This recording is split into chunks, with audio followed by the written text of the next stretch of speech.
আসসালামু আলাইকুম, কেমন আছেন সবাই? আশা করি আল্লাহর অশেষ রহমতে সবাই ভালো আছেন। আলহামদুলিল্লাহ, আমিও ভালো আছি। সবাইকে আরও একবার ওয়েলকাম জানাচ্ছি নতুন আরও একটি রেসিপি দেখার জন্য। আজকে আমি তৈরি করে দেখাবো ভীষণ মজার এবং মুচমুচে মুখরোচক একটি নাস্তার রেসিপি। এই নাস্তাটা বানিয়ে নেওয়া খুবই সহজ এবং দেখতে অসাধারণ সুন্দর হয়, আর বানিয়ে নেওয়াটাও একেবারেই সহজ। একটি ডিম, আলু আর ময়দা দিয়ে তৈরি করে দেখাবো ভীষণ মজার এই নাস্তাটি। উপরে খুবই মুচমুচে আর ভিতরে মজাদার একটা পুরে ভরা। এই নাস্তাটি কিন্তু চাইলে বিকেলের নাস্তার জন্য বানিয়ে নিতে পারেন। ছোট থেকে বড় সবাই খেতে পছন্দ করবে, আর এই নাস্তাটা একবার বানালে কাউকে খাওয়ালে কিন্তু বারবার খেতে চাইবে। তো চলুন এটা কিভাবে বানিয়েছি দেখে নেওয়া যাক। আর আপনি আমার ভিডিওতে একটা লাইক করে চ্যানেলটি সাবস্ক্রাইব করে পাশেই থাকবেন আশা করছি। বিসমিল্লাহির রহমানির রহিম। প্রথমে একটা মিক্সিং বোলে দিয়ে দিচ্ছি 2 কাপ পরিমাণে ময়দা। ময়দার পরিবর্তে আটা দিয়েও কিন্তু এটা বানিয়ে নিতে পারবেন। দিয়ে দিচ্ছি 1 চা চামচ পরিমাণে চিনি আর আধা চা চামচ পরিমাণে লবণ। এরপর দিয়ে দিচ্ছি 2 টেবিল চামচ পরিমাণে সয়াবিন তেল। এবার সব কিছু একসাথে ভালো মতো মিশিয়ে নিতে হবে। এই তেলের সাথে ময়দাটাকে যত ভালো করে মিশিয়ে নিতে পারবেন, নাস্তাটাও কিন্তু ততটাই বেশি মুচমুচে হবে। ভালো করে মিশিয়ে নিতে হবে, একটু হাত দিয়ে ডলে ডলে। একটা পর্যায়ে দেখবেন যে মুঠ খুললে মুঠ হয়ে যাবে, ছেড়ে দিলে আবার ঝুরঝুরা হয়ে পড়েও যাবে, তখন বুঝতে হবে এটা ভালো করে মিশিয়ে নেওয়া হয়ে গেছে। এরপর এখানে অল্প অল্প করে নর্মাল পানি দিয়ে একটা ডো বানিয়ে নিতে হবে। ডোটা একটু সফট করেই বানিয়ে নিতে হবে, তবে খুব বেশি ল্যাকল্যাকা যেন না হয় সেদিকে একটু খেয়াল রাখতে হবে। ল্যাকল্যাকা বলতে বোঝাতে চাইছি খুব বেশি পানি দিয়ে কিন্তু নরম করা যাবে না, একটু একটু করে পানি দিয়ে সুন্দর একটা সফট ডো আমি এখানে বানিয়ে নিচ্ছি। ডোটা কিন্তু বানিয়ে নেওয়া হয়ে গেছে। এবার এটাকে ঢাকনা দিয়ে ঢেকে 10 মিনিটের জন্য রেখে দিতে হবে। এই 10 মিনিট এটা সুন্দর একটু রেস্ট হয়ে যাবে। আর এই ফাঁকে আমি বানিয়ে নিব ভেতরে যে পুরটা ব্যবহার করব সেটা। তো এটাকে আমি ঢাকনা দিয়ে ঢেকে একটা পাশে রেখে দিচ্ছি। এখানে মাঝারি সাইজের 3টা আলু নিয়েছি, সাথে একটা ডিম। তো এগুলোকে আগে থেকে আমি সেদ্ধ করে খোসা ছাড়িয়ে রেখেছি। এবার এগুলোকে একটু গ্রেট করে নিতে হবে। আমি একটা গ্রেটার নিয়েছি এবং মোটা যে পাশটা থাকে ওই পাশটা দিয়ে আমি প্রথমে আলুগুলোকে গ্রেট করে নিয়েছি এবং তারপর ডিমটাকেও কিন্তু একইভাবে গ্রেট করে নেব। চাইলে এগুলোকে ম্যাশ করেও নিতে পারেন, তবে আমি ম্যাশ করছি না, আমি এভাবে একটু গ্রেট করে নিচ্ছি আর মোটা অংশটা দিয়েই করছি। কারণ এটা যখন আমি পুর হিসেবে ব্যবহার করব তখন কিন্তু দেখতেও সুন্দর লাগবে, আমার কাছে এইভাবে বানালে খুব বেশি ভালো লাগে। তো এই জন্য আমি এভাবে করে একটু গ্রেট করে নিচ্ছি। তো আলুগুলো আর ডিমটাকে আমি গ্রেট করে নিয়েছি। এবার দিয়ে দিচ্ছি এখানে 1/3 কাপ পরিমাণে পেঁয়াজ কুচি। পেঁয়াজটাকে যতটা সম্ভব একটু চিকন করে কুচি করে নেওয়ার চেষ্টা করেছি। 3 টেবিল চামচ পরিমাণে দিয়েছি ধনিয়া পাতা কুচি আর 1 টেবিল চামচ পরিমাণে কাঁচামরিচ কুচি।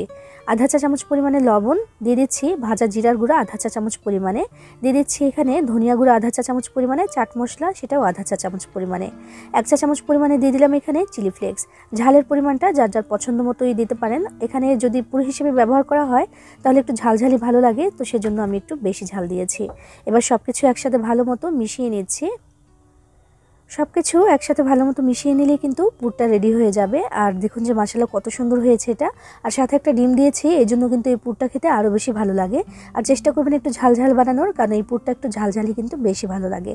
তো এটা বানিয়ে নেওয়া হয়ে গেছে, একটা পাশে আমি এটাকে রেখে দিচ্ছি। ময়দা দিয়ে যে খামিরটা বানিয়ে রেখেছিলাম সেটা 10 মিনিট হয়ে গেছে, ঢাকনাটাকে আমি তুলে নিয়েছি। তো এখন দেখি যে এই যে খামিরটা এটা অনেকটাই সফট হয়ে গেছে, আর এই সফট যেন হতে পারে সেজন্যই কিন্তু আমি এটাকে রেস্টে রেখে দিয়েছিলাম, এতে করে নাস্তাটা কিন্তু অনেকটাই ভালো হয়। তো এবার একবার একটু ময়াম দিয়ে দিচ্ছি, এই ময়ামটা দিলে কিন্তু অনেকটাই মুচমুচে হবে আমাদের এই নাস্তার আবরণটা। তো এবার কয়েকটি ভাগে ভাগ করে নিতে হবে। আমি যে নাস্তাটা বানাবো সেটা বানানোর জন্য প্রথমে রুটি বেলে নিতে হবে। তো সেই রুটিটা কিন্তু অনেক বেশি মোটাও হবে না, আবার অনেক বেশি পাতলাও হবে না, মানে নর্মাল যে রুটি বানাই তার থেকে একটু পাতলা হবে। তো সেই হিসেবেই কিন্তু এখন আমি লিচিগুলোকে এখন কেটে নিচ্ছি। 2 কাপ পরিমাণে ময়দা নিয়েছিলাম, সেটা দিয়ে এখানে 8 ভাগে ভাগ করে নিয়েছি আমি। এবার এই লেচিগুলোকে একটু প্যারার শেপ দিয়ে দিচ্ছি, যেন বেলার সময় একটু তাড়াতাড়ি হয়ে যায় কাজটা। তো সেজন্য আগে থেকে একটু প্যারা বানিয়ে নিচ্ছি আমি এভাবে।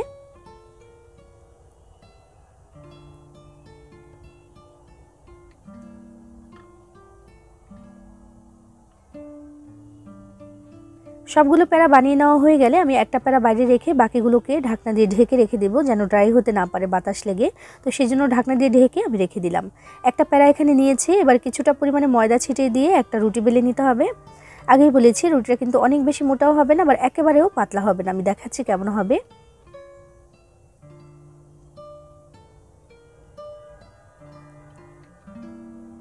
একটা রুটি আমি এখানে বেলে নিয়েছি, তো আমি দেখিয়ে দিচ্ছি যে কেমন বানিয়েছি এটাকে আমি। ঠিক আছে, এমন হতে হবে এটার পুরুত্বটা। তো এবার আমি নাস্তার জন্য এটাকে কেটে নেব, চাইলে ছুরি দিয়ে কেটে নিতে পারেন। আমি একটা কাটার নিয়েছি, তো সেটা দিয়ে আমি চারকোনা শেপে একটা কেটে নিচ্ছি আর কি। স্কোয়ার শেপে একটা রুটি আমি এখানে কেটে নিলাম। বাড়তি যে অংশগুলো আছে সেগুলোকে এক জায়গায় করে পরে আবার রুটি বেলে আমি নাস্তা বানিয়ে নেব।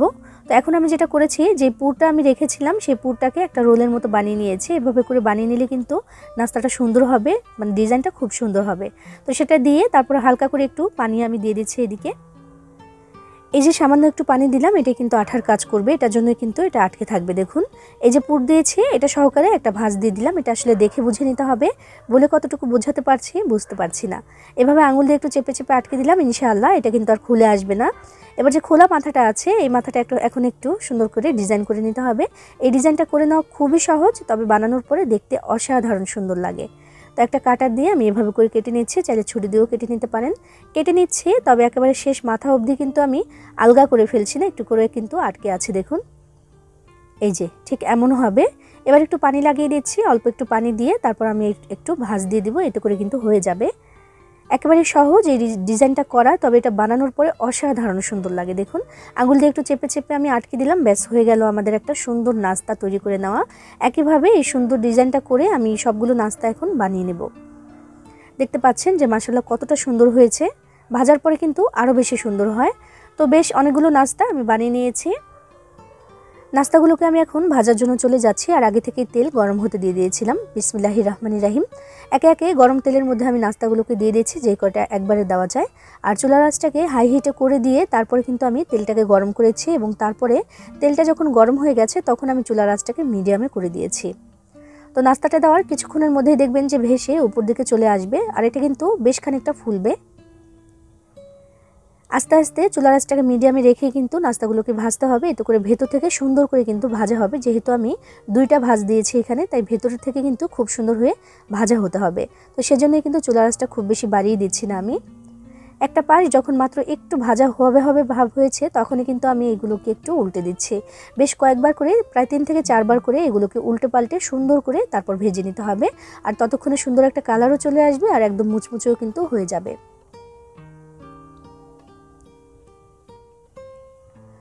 মাশাআল্লাহ ডিজাইনটা কিন্তু আস্তে আস্তে আরও বেশি সুন্দর হচ্ছে ভাজার পরে, কারণ ভাজার সাথে সাথেই কিন্তু নাস্তাগুলো একটু ফুলেছে ভেতর থেকে, আর ডিজাইনটা আরও একটু সুন্দর করে স্পষ্ট হয়েছে। তো এই জন্য কিন্তু দেখতেও সুন্দর হয়েছে। সুন্দর একটা কালার চলে এসেছে, আর ভাজাও হয়ে গেছে। এবার আমি তেল থেকে ছেঁকে নাস্তাগুলোকে তুলে নিয়েছি, আর বাকি যে নাস্তাগুলো সেগুলোকে একইভাবে ভেজে তারপর তুলে নিয়েছি।